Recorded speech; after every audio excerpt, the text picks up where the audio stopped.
From ancient times, when the world was filled only with chaos and darkness, the Titans were powerful beings who ruled supreme.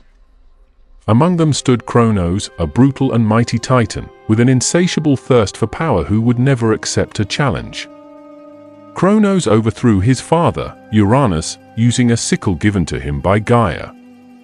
After overthrowing Uranus, Kronos ascended to the throne and became the supreme god of the Titans, ruling over humanity's golden age, a time believed to be free from war and suffering. He married Rhea, the goddess of growth and maternal love, a compassionate goddess with a heart as resolute as her husband's. From this union, they bore divine children who carried the bloodline of absolute power: Hestia, Demeter, Hera, Hades, Poseidon, and finally, Zeus. Yet, the universe was not only filled with darkness and power. It was also a place of prophecy. And one prophecy drove Kronos, in his thirst to hold the throne forever, to become the cruelest of all. One of your children will rise up, overthrow you, and claim the kingdom. Because of this prophecy, he swallowed all his children as soon as they were born, fearing they would overthrow him just as he had done to his father. This continued until Rhea, Kronos' wife, decided to save their youngest child, Zeus. She hid Zeus away and replaced him with a stone wrapped in cloth, which Kronos mistakenly swallowed. Before we begin today's story, let us take a moment to relax and let go of all worries. Sit comfortably, close your eyes, and breathe gently, deeply. Inhale and feel the cool air filling your body. Exhale and let all the tension fade away. Feel the space around you growing peaceful, as though a veil of tranquility is draping over you. Now, you are ready to embark on a new journey into the world of Greek mythology, where ancient legends and timeless tales await. And to continue discovering more captivating stories from the mythological world, don't forget to hit the subscribe button so you won't miss any new videos. Click like to show your support and let us know you love this content, and share it with your friends so that together we can spread these wonderful stories to more people. Your support is a tremendous motivation for us to continue creating even more engaging content. Thank you all so much. Now, let us begin the story. Hades, lord of the Underworld, and his love for Persephone. Hades was the firstborn, a god who understood fear from the very first moment of his life. In the cold darkness, with not a single ray of light, Hades endured endless moments, not understanding why he was cast into a pitch-black prison, hearing only the relentless beating of Kronos' heart. And in that darkness, Hades gradually grew silent, slowly learning to adapt to the stillness. Perhaps it was this that fate destined him to become the Lord of Darkness and Death. Many years later, Zeus, the youngest child who had been hidden by their mother, returned with strength and courage, determined to overthrow Kronos. A divine war erupted, shaking the very universe. Zeus did not fight alone. He freed his siblings from the darkness within Kronos' body. Hades and the other young gods escaped and joined forces with Zeus in the Titanomachy, a fearsome battle between the young gods and the Titans. With a calm yet sharp nature, Hades fought alongside Zeus and Poseidon. The three brothers received powerful weapons from the Cyclopes. Zeus wielded the lightning bolt, Poseidon took the trident, and Hades received the mystical helmet of invisibility, a weapon that made him an unseen phantom, impossible to defeat. With this helmet, Hades slipped into the darkness, appearing and disappearing like a nightmare, instilling terror in the hearts of the Titans. Finally, the Titans were defeated and banished to Tartarus, the dark abyss with no escape, a kingdom of eternal imprisonment for the Forsaken. The three brothers stood in victory and decided to divide the realms of the universe. Zeus took the heavens, Poseidon ruled the seas, and Hades, undoubtedly, became the ruler of the underworld. From that moment, Hades became the lord of a kingdom filled with souls, tied to death and solitude, a feared yet fair god who governed the souls of the departed. Deep underground lies Hades' realm of the underworld, a dark and mysterious kingdom known to mortals only through whispers and rumors, a place where all life ends and supreme judgment reigns. when a soul leaves the living world, it follows a long, dim path, sinking into cold and stifling darkness until it stands before the gates of the underworld. Right at the dark gates, a fearsome creature awaits, Cerberus, the three-headed dog with blazing red eyes and a growl like thunder. Cerberus is not only the gatekeeper but also a symbol of an impassable boundary. Anyone who crosses this threshold will never return. Cerberus is also one of Hades' most loyal servants. Inside the underworld, the only sound is the whispering of souls. Each shadow drifts silently, as if searching for a peace they will never find. The underworld is divided into three parts: Asphodel, where ordinary souls reside; Elysium, a paradise for heroes and those who led noble lives; and Tartarus, where the deepest darkness swallows all sinners, imprisoning them in an inescapable pit. 5 rivers wind through the underworld, each carrying a different emotion and fate. The river Styx, the river of hatred, where the gods swear their oaths; the river Akron, the river of sorrow, dividing life and death; the river Lethe, the river of forgetfulness, causing souls to forget their past; the river Phlegethon, the river of fire, burning guilty souls; and finally, the river Cocytus, the river of wailing, where souls of despair gather. And, of course, Hades, the king of the underworld, rules over it all. He sits upon his throne with a solemn face and eyes as deep as an abyss, witnessing each soul's arrival and departure. He is not a fierce god, but he bears a responsibility no one else can carry to ensure that every soul is judged fairly. To assist him, Hades has 3 judges, heroic and virtuous souls: Minos, Rhadamanthus, and Aeacus. These 3 judges are the final arbiters, ensuring that no one escapes their destined fate. However, even as Lord of the Underworld, Hades cannot escape loneliness. He is surrounded only by souls and shadows. And so, when he first saw Persephone, the daughter of the goddess of agriculture, Demeter, Hades was immediately captivated. His once cold heart began to tremble, like the river Styx once stirred by betrayal. After taking control of the underworld and officially becoming the ruler of this dark world, Hades grew lonelier than ever. In the vast, dark depths of the underworld, there was nothing but darkness, and the souls drifted by quietly, like hollow shadows. Hades fulfilled his duties with great seriousness, maintaining fairness and never letting any soul leave. Yet no one knew that behind his cold mask, he felt an agonizing loneliness, an emptiness that could never be filled. One day, when the darkness grew too heavy to bear, Hades decided to leave his realm and come to the surface. He rarely left the underworld, but that day, he wished to feel a bit of light, a touch of the colors of life he had not felt in so long. That was when he saw her, Persephone, the daughter of Demeter, who brought life to the world. She walked through fields of flowers, and with each step, plants bloomed beneath her feet. Her light made everything around her more vibrant and beautiful. She was the embodiment of spring and life itself. To Hades, she was something he could never have. Hades stood in the shadows of the forest, unable to look away from her. His heart, once cold and desolate, was suddenly awakened by a deep desire not for power or glory, but a yearning for love, for her presence, to bring light into his dark world.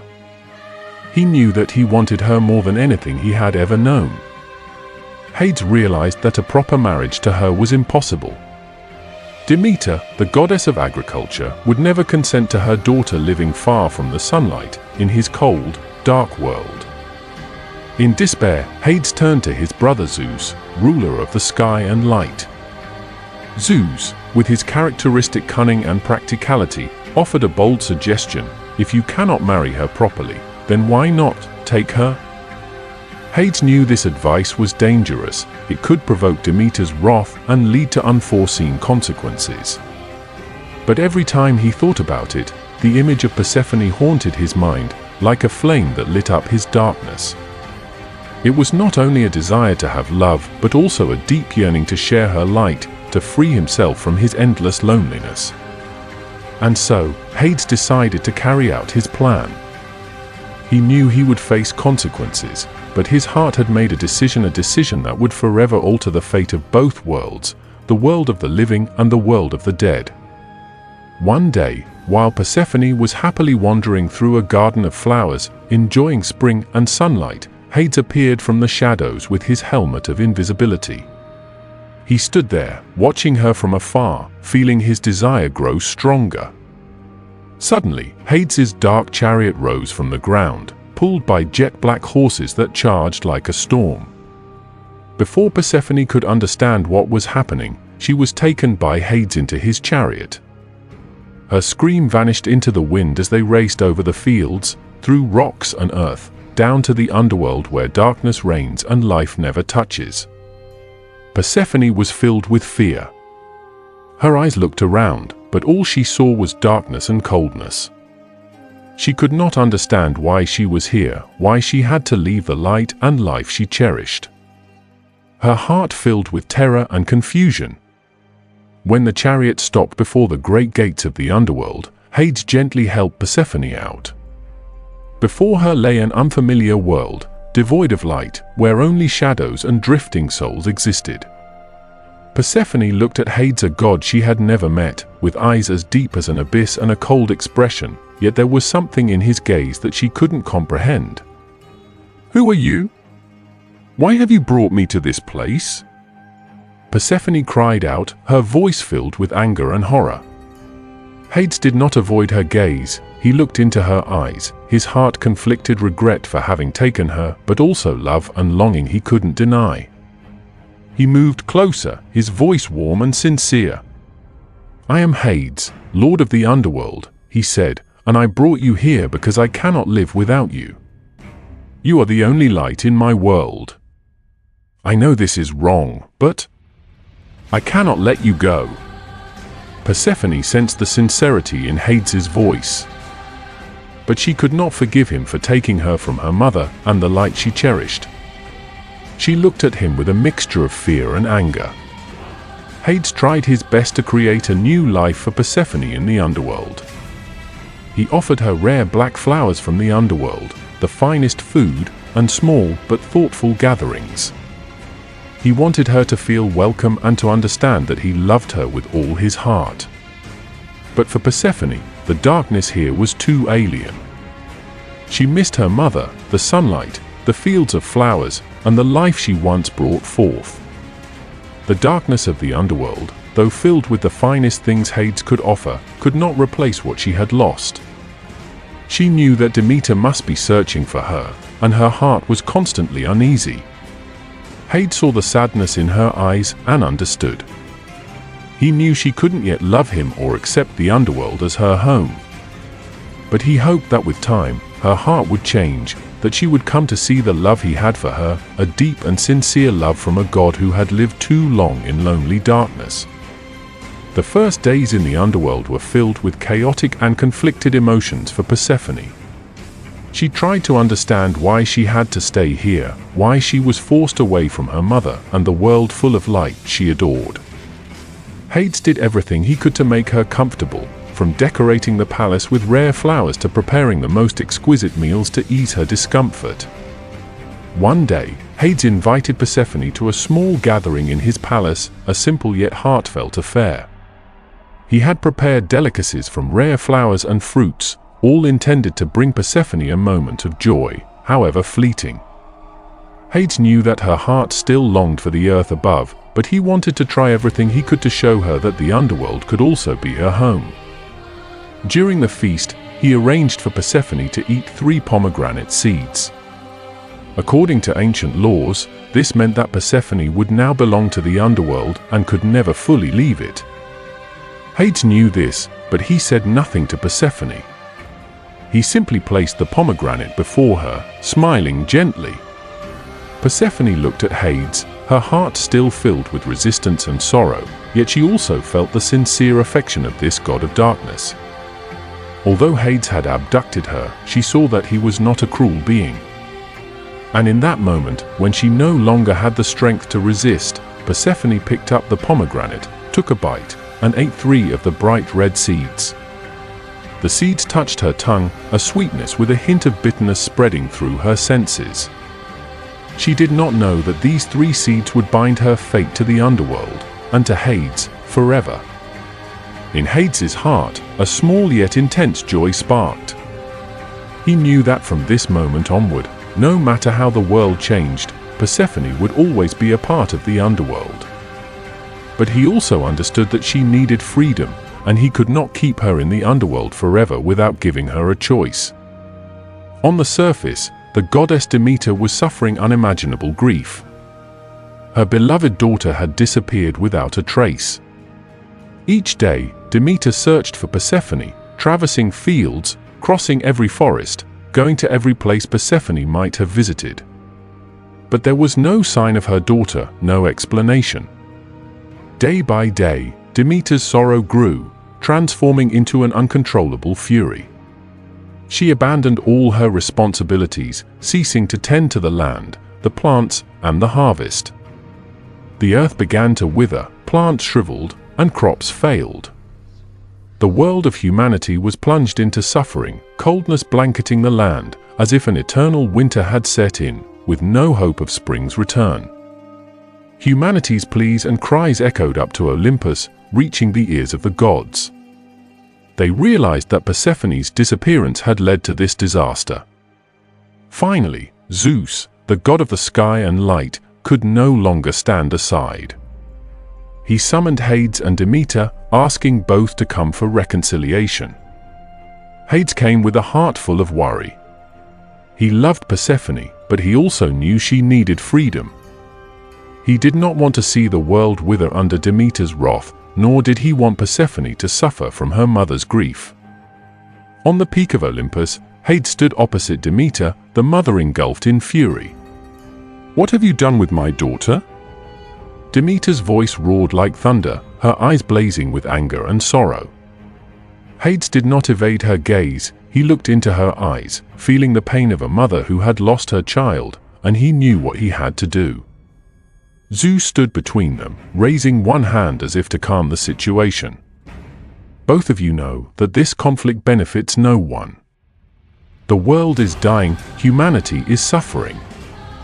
We need a solution," Zeus spoke, his voice calm yet filled with authority.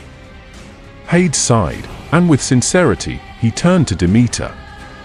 "I love your daughter, that is why I brought her to my world. I know it was wrong, but I couldn't let her go. But now, I do not want to see the world destroyed, nor do I want Persephone to suffer.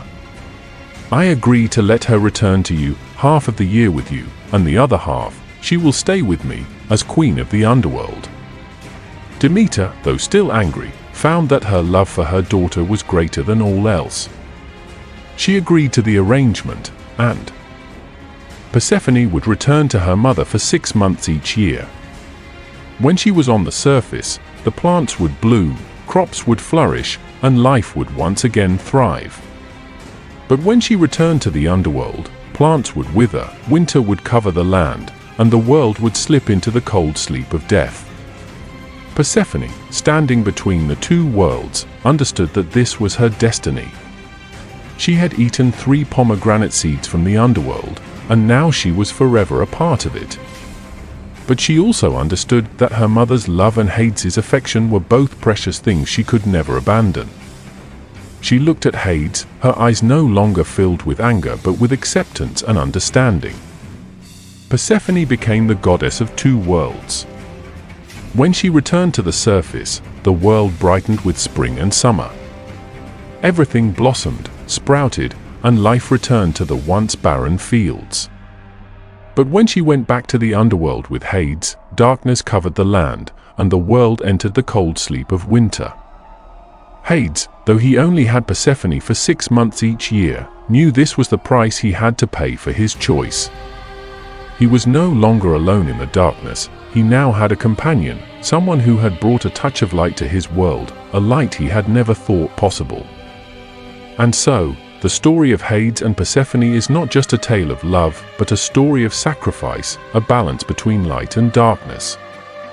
2 different worlds, the world of the living and the world of the dead, are now bound together by love and understanding. and deep within the underworld, where darkness conceals all paths, Persephone became Hades' only light, and their love continued to shine, even if only in a small corner of the underworld. The first winter after Persephone returned to the underworld brought a profound longing, both from her mother, Demeter, and Persephone herself. On the day she departed, the fields became barren, plants withered, the last golden leaves fell, welcoming the cold embrace of winter. Demeter looked to the sky, her sorrow rising, yet also finding a touch of comfort knowing that in 6 months her beloved daughter would return. When Persephone stepped into the underworld, everything around her seemed to part in her presence. Souls drifted slowly, shadowy figures bowing in respect, for she was now the queen of this realm. Hades awaited her at the palace gates, his deep eyes shining with a joy he rarely revealed. "Welcome back, my queen," Hades said, his voice deep and filled with emotion. Persephone smiled softly, though her eyes still held sadness, for her heart lay between two worlds, one half for her mother and life above, the other for Hades' dark yet sincere world. In her early days in the underworld, Persephone immersed herself in silence and melancholy. She wandered through the dark gardens Hades had created for her, where strange flowers bloomed under the dim light of the underworld. She felt Hades' love and effort in every detail, every plant, every flower he had tended with his own hands. Gradually, Persephone began to see the uniqueness of the underworld. It was not merely a place where death came to rest, but a place of rebirth and balance. In the darkness, she began to notice a beauty she hadn't seen before. Persephone began to embrace her new role as queen of the underworld. She stood beside Hades in judging the souls, witnessing the complexity of life and death. Each soul carried its own story, joys, sorrows, mistakes, and sacrifices. At first, Persephone was unaccustomed to the pleas and cries of souls judged and sent to Tartarus. But Hades was always beside her, his eyes filled with empathy yet never wavering. He told her, "We are not punishers but bearers of justice. Every soul here must take responsibility for their actions." Gradually, Persephone learned to accept and understand her responsibility. She was no longer afraid of the darkness surrounding her. Instead, she found peace and a strange kind of strength. The souls began to respect her, seeing in their queen a gentle yet strong light, a perfect balance with their strict yet fair ruler, Hades. As time passed, Persephone and Hades came to understand each other more deeply. Hades was no longer merely a cold god, focused only on judgment and power. Persephone discovered within him a lonely heart, always yearning for someone to share his solitude. He never forced her to do anything, he always gave her absolute respect, waiting patiently for her to accept him of her own free will. One day, as Persephone strolled through the garden that Hades had spent months creating for her, she stopped by a late-blooming flower. It was a delicate flower with petals as red as blood drops, sparkling under the dim light of the underworld. Hades approached her from afar, his eyes filled with hope. "Do you like it?" Hades asked, his voice deep and a bit hesitant. "I tried to create it, hoping it would bring you some joy." Persephone smiled, and for the first time, her smile held genuine warmth, free of sorrow. She turned and looked into Hades' deep eyes. "Thank you, Hades. You have given me a new world, a place I never thought would mean so much to me." From that moment on, love blossomed between them.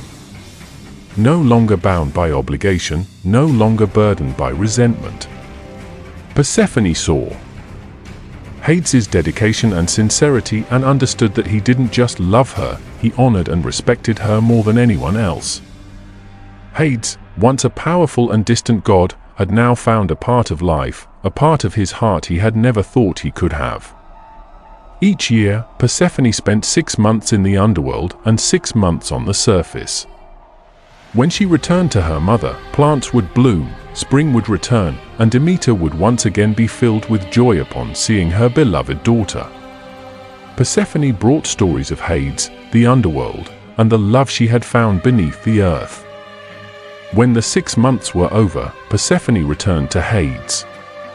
She no longer felt fear or sadness like she did the first time she was taken. Now, she willingly entered the dark world, knowing that it, too, was her home, a place where she was queen, where she had Hades' love, and where an entire realm awaited her return. This cycle became an immutable part of the world. Winter came when Persephone departed, but spring bloomed again when she returned. And in the underworld, the love between Hades and Persephone also experienced its own winters and springs, a love that was imperfect, full of challenges, but enduring and eternal.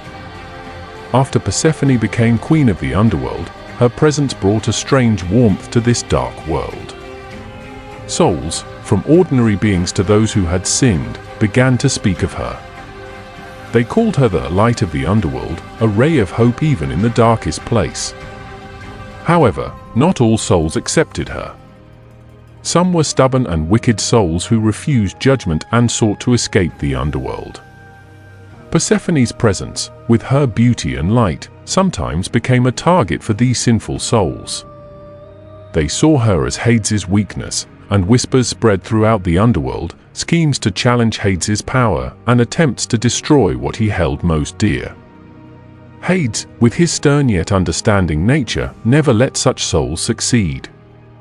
But he knew that Persephone's presence had changed the order of the underworld, a change that left some souls resentful. Hades protected Persephone at all costs, but he also knew that she needed to face challenges on her own, not as a weak girl who was abducted, but as a powerful and wise queen. One day, as Persephone walked through the dim stone steps of the palace, she heard whispers from the shadows. Sinful souls, those lingering forms hiding in the dark corridors, were murmuring about a rebellion. They wanted to challenge Hades' power, hoping to plunge the underworld into chaos and escape from Tartarus. Persephone stopped, listening, then approached them without a hint of fear. The discontented souls confronted her, thinking that the queen of the underworld would be easily swayed, easy to manipulate. But contrary to their expectations, Persephone did not back down. She stood there, her eyes shining with a fierce light they had never seen before. "I know what you are plotting," Persephone said, her voice filled with authority and unwavering strength. "You think I am Hades' weakness, that I cannot face the darkness of the underworld.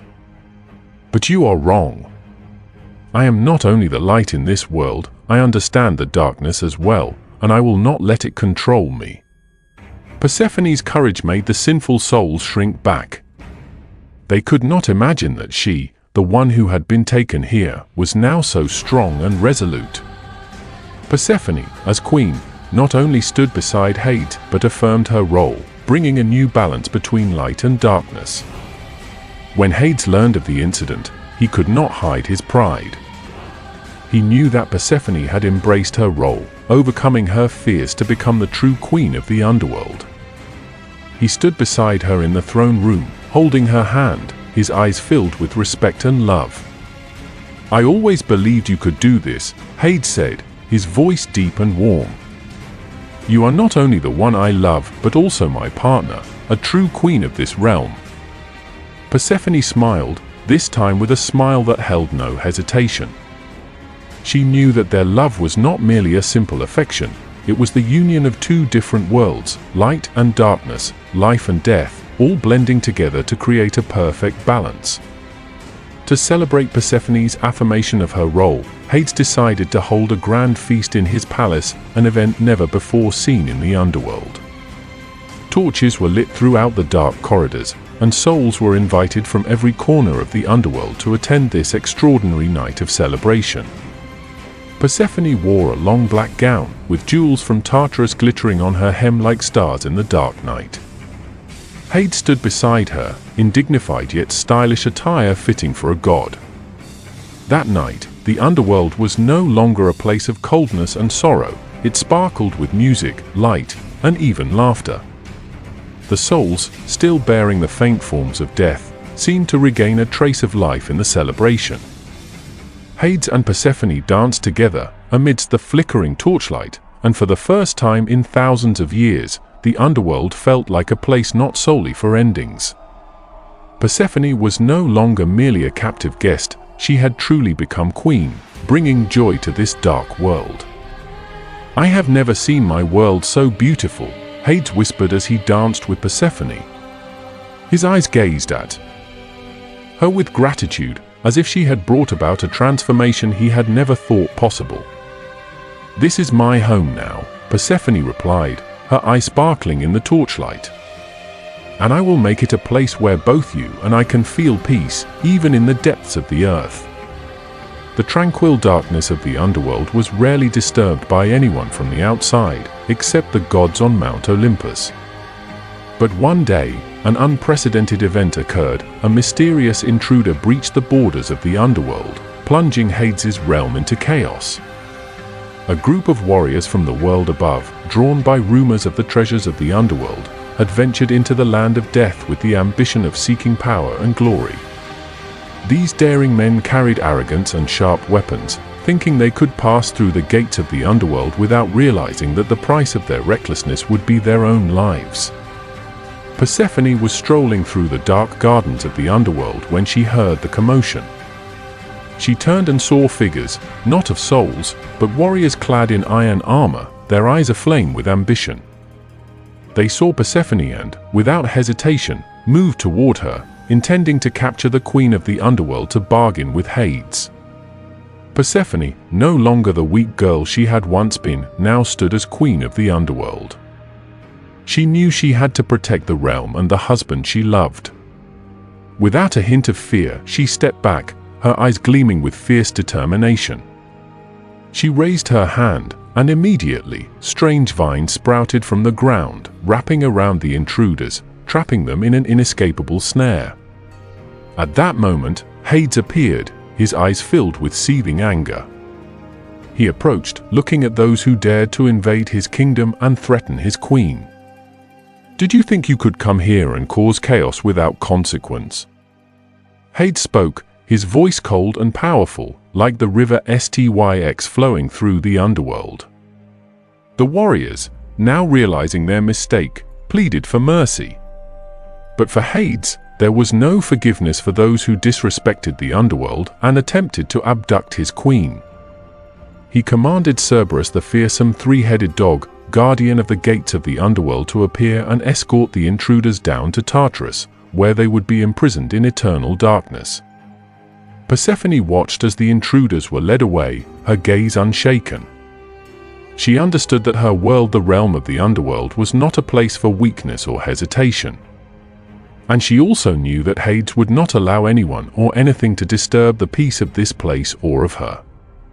After the intruders were captured, Hades could not hide his concern.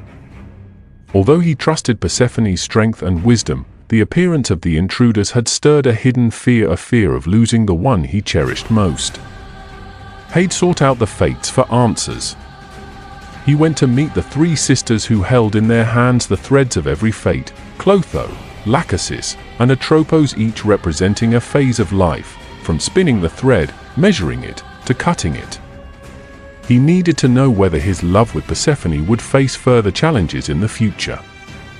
Clotho, the youngest, was sitting by the spinning wheel, looking at Hades with eyes that seemed to know everything in his heart. "You are here because you are afraid, aren't you, Lord Hades?" she asked, her voice soft yet profound. "I am here because I do not want to lose the one I love most," Hades replied, his voice deep and sincere. Lachesis, who held the thread of life in her hand, approached him, her eyes filled with depth. "The love between you and Persephone is part of the balance, Hades. But that doesn't mean it won't be tested. Every love must face its own darkness and light." Atropos, who wielded the scissors to cut the thread, stepped forward, her voice a whisper like that of death. "But the question is, Hades, do you have the courage to face these trials? And Persephone, does she have the strength to stand by you, to uphold the thread of your love?" Hades said nothing further, but he knew that the answer lay in his hands and Persephone's. It wasn't for the fates to decide, but for their love itself, a love that had to endure darkness, overcome trials, and face even the deepest fears. Returning from his visit with the Fates, Hades understood that he could not protect Persephone from every danger, but he could stand by her and fight alongside her. On a moonless night, as the underworld plunged into darkness, Hades and Persephone sat together in the garden he had poured his heart into for her. Persephone turned to Hades, her gaze gentle and filled with understanding. "You went to see the Fates, didn't you?" she asked, her voice soft yet compassionate. Hades nodded, his deep eyes looking straight into hers. "I am afraid of losing you, Persephone. I have loved you since the first time I saw you, and the fear of losing you has never stopped haunting me." Persephone smiled and held Hades' hand, giving it a gentle squeeze. "You never have to fear losing me. We have been through many challenges, from the time I was abducted to my becoming queen of this world. I am no longer the weak girl I once was, Hades. I am your companion, the queen of the underworld, and I will fight by your side until the end." In the dim light of the flickering torches surrounding them, Hades could feel Persephone's powerful love and determination. He bent down and gently kissed her hand. It was not merely a kiss of love, but a vow to always protect, love, and respect her, not only as his wife, but also as the queen who stood by his side. Thus, in the dark world of the underworld, where shadows reigned, the love between Hades and Persephone continued to grow, becoming stronger with each challenge. They were not merely lord and queen, they were two souls who had found each other between darkness and light, bringing each other the balance both longed for, a love eternal, unbreakable. The peace of the underworld was rarely disturbed by anyone from the outside, save for the gods of Olympus. But one day, an unprecedented event occurred. A mysterious intruder breached the boundaries of the underworld, throwing Hades' kingdom into chaos. A group of warriors from the world above, lured by rumors of the underworld's treasures, ventured into the land of the dead, seeking power and glory. These daring men, full of arrogance and armed with sharp weapons, believed they could pass through the gates of the underworld, unaware that the price of such recklessness would be their own lives. Persephone was strolling through the dark gardens of the underworld when she heard the noise. She turned and saw figures. These were not spirits, but iron-armored warriors, their eyes ablaze with ambition. Seeing Persephone, they approached her without hesitation, intending to capture the queen of the underworld to demand a ransom from Hades. Persephone, no longer the weak girl she had once been, was now the queen of the underworld. She knew she had to protect her kingdom and the husband she loved. Without fear, she stepped back, her eyes shining with fierce determination.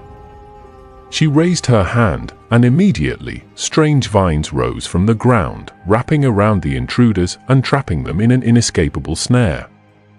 At that moment, Hades appeared, his eyes ablaze with anger. He stepped closer, looking at those who dared to intrude into his realm and threaten his queen. "Did you think you could come here and create chaos without consequence?" Hades' voice was as cold and powerful as the river Styx flowing through the underworld. The warriors, now realizing their mistake, began to beg for mercy. But Hades had no tolerance for those who disrespected the underworld and plotted to kidnap his queen. He ordered Cerberus, the fearsome three-headed dog and guardian of the gates, to appear and lead the intruders down to Tartarus, where they would be imprisoned in eternal darkness. Persephone watched as the intruders were taken away, her gaze unwavering. She understood that her world, the kingdom of the underworld, was not a place for weakness or hesitation. And she knew that Hades would never let anyone or anything disturb the peace of this place or her. After the capture of the intruders, Hades couldn't hide his worry. Although he trusted Persephone's strength and wisdom, the incident stirred a hidden fear of losing the one he held most dear. Hades sought out the Fates for answers. He went to meet the three sisters who held the threads of every destiny in their hands, Clotho, Lachesis, and Atropos, each representing a phase of life, from spinning the thread, measuring it, to cutting it. He needed to know if his love for Persephone would face further trials in the future. Clotho, the youngest, sat beside the spinning wheel, her gaze on Hades, as if she already knew everything in his heart. "You came here out of fear, didn't you, Lord Hades?" she asked, her voice soft yet profound. "I came here because I do not want to lose the one I love most," Hades replied, his voice deep and sincere. Lachesis, who held the thread of life in her hand, moved closer, her eyes filled with wisdom. "Your love for Persephone is a part of balance, Hades. But that does not mean it will not be tested. All love must face its own shadows and light." Atropos, who wielded the scissors to cut the thread, stepped forward, her voice a whisper as quiet as death. "But the question, Hades, is whether you have the courage to face these trials. And Persephone, does she have the strength to stand by you, to hold tight to this thread of love?" Hades said nothing more, but he knew the answer lay with him and Persephone. It was not for the fates to decide, it was their love that would have to survive darkness, overcome trials, and face the deepest fears. Returning from his visit with the fates, Hades knew that he could not protect Persephone from all dangers, but he could stand by her and fight alongside her. On a moonless night, when the underworld lay in darkness, Hades and Persephone sat together in the garden he had poured his heart into for her. Persephone turned to Hades, her gaze gentle and filled with understanding. "You went to see the fates, didn't you?" she asked, her voice soft but compassionate. Hades nodded, his deep eyes meeting hers. "I fear losing you, Persephone.